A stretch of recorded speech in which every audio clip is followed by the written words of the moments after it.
Hello, and welcome to this introduction to BetterExaminations. Today, I'll be walking through everything you need to know to get up and running with BetterExaminations. Right now, we're looking at the BetterExaminations dashboard. This dashboard is tailored to you. If you're an admin, like me in this demo, you'll see stats about everything going on in your organization. If you're just responsible for a handful of courses, you'll see stats for those courses only. The dashboard contains helpful widgets to give you a bird's eye view of what's happening now. From left to right, you can see exams scheduled today. That's the number of exams that will be in progress today. The number of courses that are currently in progress. The number of courses that have exams that need your attention for marking and feedback. And the total number of exam submissions that require your attention for marking and feedback. We also have some helpful widgets on your dashboard to let you search for and find courses that you manage quickly. List and quick link to exams that are awaiting your approval. List and quick link to exams with submissions that need your marking. And finally, list and quick link to exams with submissions that have been marked but whose results have not yet been released to students. The BetterExaminations dashboard is the first page you'll see whenever you log into BetterExaminations, and it's a great tool to let you know what needs your attention now. Wherever you are within the BetterExaminations platform, you can always return to your dashboard by clicking the BetterExaminations logo in the top left of the page, or by clicking Dashboard from the left-hand menu. Now let's take a look at how we manage courses and exams within BetterExaminations. First, we'll click the Courses button from the top left menu. This will list all the courses to which you have access in the system. You can filter this by faculty or department if applicable, or you can filter by text. If you have the appropriate permissions, you can also create new courses by clicking Add Course here. For today, let's edit this pre-existing course. When I open a course, the first thing I see is the Course Overview dashboard. This dashboard shows me an overview of everything happening in my course. There's a lot on this dashboard, so you can always use the shortcuts on the right of the screen to jump to sections if you like. Let's have a walkthrough of everything on display. First up, I can see the next upcoming exam sitting due to start. I can see how many exams are currently in progress. And finally, I can see an overview of the total number of exams in this course broken down by status. Next up, we display a list of exam sittings that need your attention. It may be that your marking and feedback is still required, or that the submissions have been marked but have not yet been released to students. If there are a lot of exam sittings needing your attention, you can page through the list using the arrows on the bottom right of the table. The next section on the dashboard gives you an overview of the students and users assigned to this course. You can see the total number of students, the total number of users, and then a breakdown of which course roles are in use by users in this course. The next section to be displayed is the exams awaiting action. This table will list out any exams that need your attention. These might be exams that are still in draft form, or exams that are awaiting your approval. The next section gives you a breakdown of the questions and question types in use in your course. The first pie chart will break down the different question types so you can see which types are most common in your question bank. The total questions in this course widget displays the same information but broken down differently. It also gives you the ability to download a report of all your questions. This report will display information for every question in your question bank, including the question title, the number of exams the question is used in, links to those exams where applicable, what question types are used, the status of the question, the name of the user that last modified the question, the date the question was last modified, and the tags associated to that question. This report can be really useful in letting you know the state of your question bank. The final pie chart breaks down your question bank by used versus unused questions. And at the very bottom of the course overview dashboard, we display an exam calendar, so you can see what exams are taking place in the course and when. You can navigate backwards and forwards through the months using the arrows on the top left. And if you'd rather see the upcoming exams displayed in a list view, you can switch to that list view here. And that's a walkthrough of the BetterExaminations course dashboard. Now, let's have a look at what options are available to us in a course.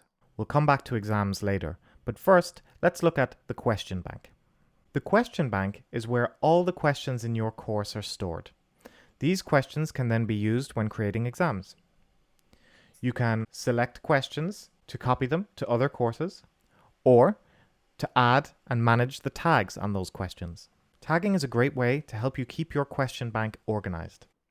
We'll talk more about creating questions in another video, but for now, let's talk about rubrics. The rubric and rationale bank is where you can create and manage rubrics and marking aids for use in your questions. Next up, we have the user listing. If you have the appropriate permissions, you'll be able to modify the users in this course. And finally, the student listing. Again, if you have the appropriate permissions, you can modify the students in this course. Now let's jump back to exams. On this page, we can see all the exams in this course. We can create a new exam by clicking Create New Exam on the top right. But for now, let's edit this existing exam. This is the exam editor. From here, you can add questions to your exam from your question bank, or you can create new questions on the fly. You can also organize your exam by dragging and dropping to change the question order, or you can select and remove questions from your exam.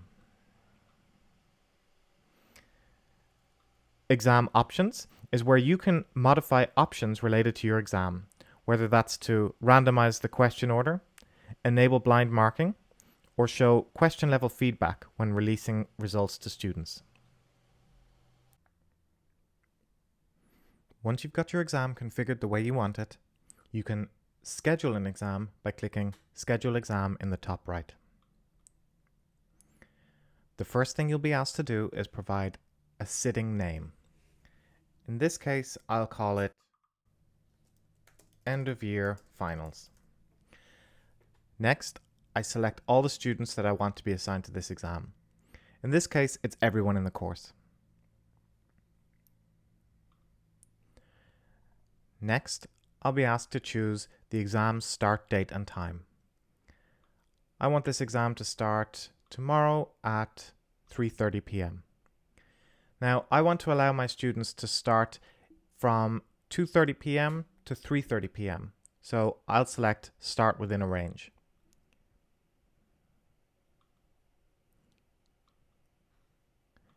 Next, I choose the exam length. This exam is going to run for 3 hours. I want to give my students a warning when they're about to run out of time because it's a long exam. This will give them a warning 10 minutes before the exam ends. Finally, I want to make sure that if students get disconnected for any reason, they'll be allowed re-entry. Now I choose what exam tools I want to make available to my students. For this exam, it's important that they have access to a calculator. I also want them to have access to a text highlighter tool. Finally, we choose whether we want to enable or disable proctoring. Today, I'll enable proctoring, and then select what lockdown and recording options I'd like. In this case, I want to record students' video through their webcam. I want to record audio through student's microphone. I want to record the student's screen, and I want to record the student's web traffic while they're taking exams. I also want to enforce full screen while students are taking the exam, and I want to disable the use of new tabs. There is some links in my exam, so I'll allow new tabs only if they originate from links within my exam. And that's it. I click Finish and my exam has now been scheduled. We're brought to the Exam Sittings tab, where we can see the sitting we just scheduled, as well as some other sittings that were scheduled in the past. Let's open the sitting we just scheduled. When we open a sitting, we're given an overview to let us see the status of our sitting. I can see that there are 6 students assigned and it's 23 hours before this exam starts. I can use these widgets to quickly jump to details about the assigned students or the scheduling details or the proctoring settings. And here I have an overview of when the exam starts and its current status. If I need to make changes to my exam schedule, I can click on the Scheduling Details tab and switch to Edit mode to modify the exam length or the start window. If I need to remove or add students from the exam, I can click the Assign Students tab, switch to Edit mode, and make the changes I need. Similarly, if I want to make changes to proctoring settings, I click the Proctoring Settings tab, switch to Edit mode, and make the changes I'd like. And the same goes for Exam Tools. I can click on the Exam Tools tab, switch to Edit mode, and make any changes I like. And that's it for the exam sittings. And that's been a very quick walkthrough of the BetterExaminations application. If you'd like more information, feel free to check out our documentation, which is linked in the description below. If you have any questions, you can reach out to our team via the orange chat button on the bottom right of the BetterExaminations platform.